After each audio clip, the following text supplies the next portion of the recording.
You're driven. You're an achiever who wants more from their life. You have something you want to achieve and you're asking yourself, what can I do to make my life even more extraordinary? Well, in this video, we're going to talk about just that. So check it out. What does an extraordinary life mean to you? Because you clicked on this video because you want 3 different ways that you can live an extraordinary life. And it's important to really define what that even means, because an extraordinary life and success and fulfillment, they mean something different to everybody. So I think a common definition of extraordinary life that we can live by and use and embody today is, to me, an extraordinary life is continuing to grow. It's continuing to make progress in our own life. It's continuing to decide what we want and take steps in order to achieve and actualize those goals. And that could be rising inside of a company. It could be going to school and starting a career in something that you're passionate about. It can be starting a business in order to serve and help thousands of people, or even just help your community.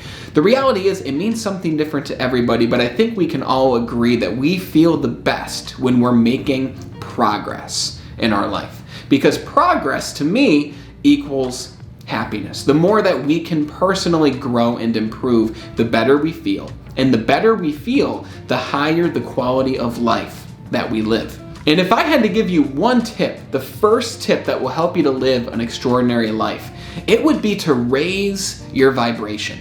And you might be thinking, Brandon, what the heck does it mean to raise your vibration? Well, think about a day where everything was going well for you. Think about a day where you got tons of good news, new opportunities, you talked to a friend that you hadn't talked to in a while, where you might have achieved a goal or you might have achieved something awesome.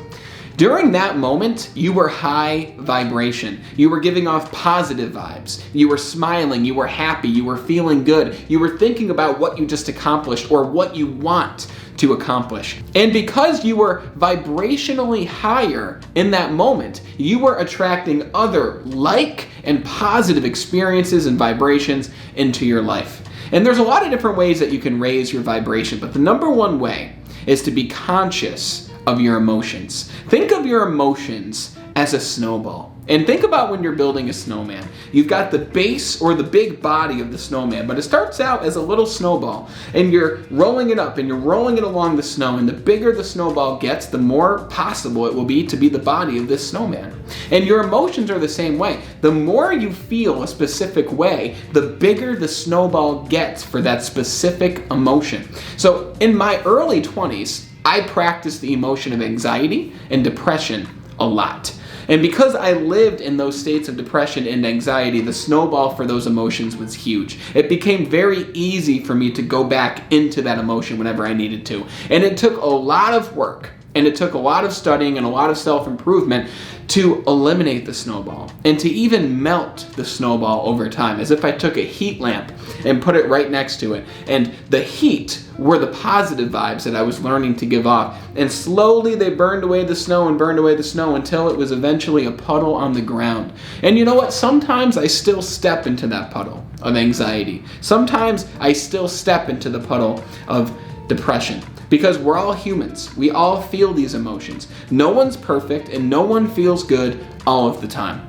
But the objective is, if you want to live an extraordinary life, you should want to feel good as often as possible. Because when you're feeling good, you're attracting into your life other things that will make you feel good. And you're training your brain to feel a specific way so that you can then take specific actions to improve your life. I want to ask you, if you took all the different areas of life, your emotions, your finances, your physical fitness, your relationships, and your spirituality, let's just talk about those 5 key areas. If you took each of those areas, which one would you say is the number one area that you want to improve in most? Or let me ask you a little bit differently. What's the number one area of your life where if you made progress in this one area, it would help all of the other areas improve in the process? Because the second tip I have for you to live an extraordinary life is to make progress in the area of your life that is holding all of the other ones back. For me, it was my physical health. I was 60 pounds heavier than I am now, and that depleted my confidence. That made me feel bad whenever I looked in the mirror. It made me not want to leave my apartment because I didn't want people to see me and to see who I'd become.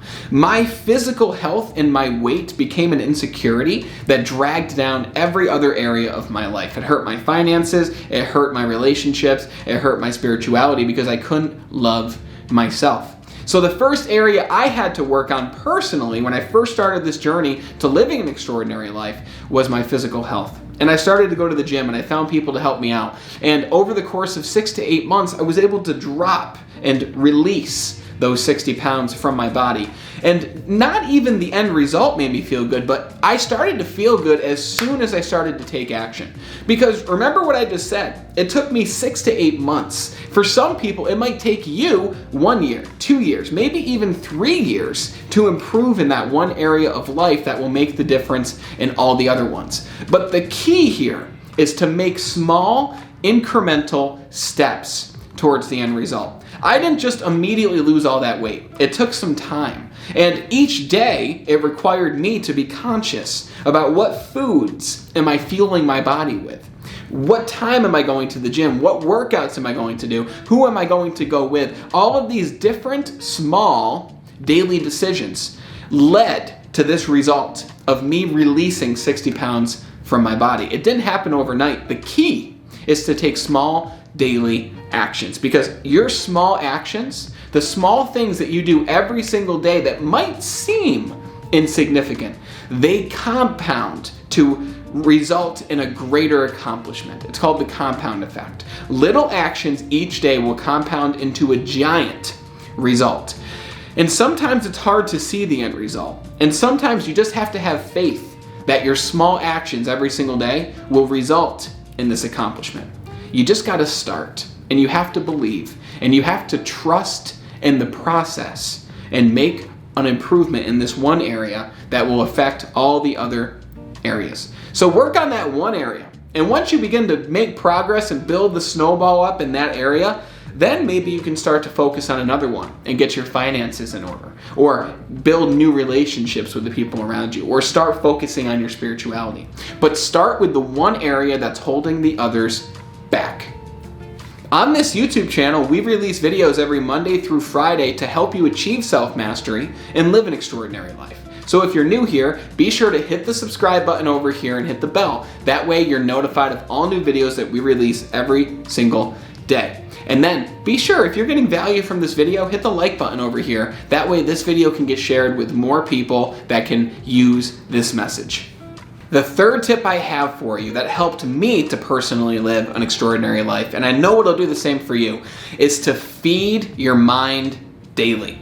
You know, Jim Rohn had a quote where he said, "Guard the door to your mind." Because the people you spend time around, their ideas and philosophies will enter your mind. The things that you read will enter your mind. The things that you watch on TV will enter your mind and dive deep into your subconscious. So it's important that you're intentional about what you're feeding and fueling your mind with. Because if you fuel your mind with despair, you'll have more despair. If you fuel it with happiness, you'll have more happiness. If you fuel it with energy, you'll have more energy. So what I did when I was in my early 20s, when I started to make these changes in my own life, is I read a lot of personal development books. I read books like The Secret, and I read books like The Magic of Thinking Big, and I read sales books, and I read books on weight loss, and I read books on finances, and I read books about anything that would help me to live a better life. And I set away 30 minutes every single morning for me to read a book. And you know what? Sometimes there'd be days where I wouldn't do it. And sometimes there'd be days where I would do it for 10 minutes. And other days I would sit there and read this book for an hour. And by the way, you can do this at night, you can do it in the morning. And I know one of you is listening and you're saying to yourself, "Brandon, I don't like to read. Reading is not my thing." I will tell you, I was always a reader growing up in school. I would go to the library during lunch and I would read a book when I should have been eating food because I really like to read.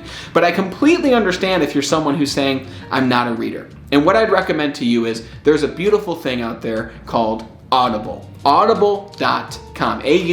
audible.com. And it's a website, it's an application on your phone where you can literally listen to books. So you don't even have to physically read it. You can be driving, you can be going on the subway, you can be walking or riding your bike to work, have earbuds in, and you can listen to books to help you feed your mind. But books and audiobooks weren't the only way that I fed my mind in order to live a more extraordinary life. I would also listen to videos on YouTube of people who were motivational to me. I would watch videos of people like Jim Rohn, a lot of Jim Rohn. I would listen to people like Tony Robbins. I would listen to people like Grant Cardone. And I still do at times to this day, but mostly the things I'm listening to are business related to help me improve in my own game when it comes to the business that I'm in.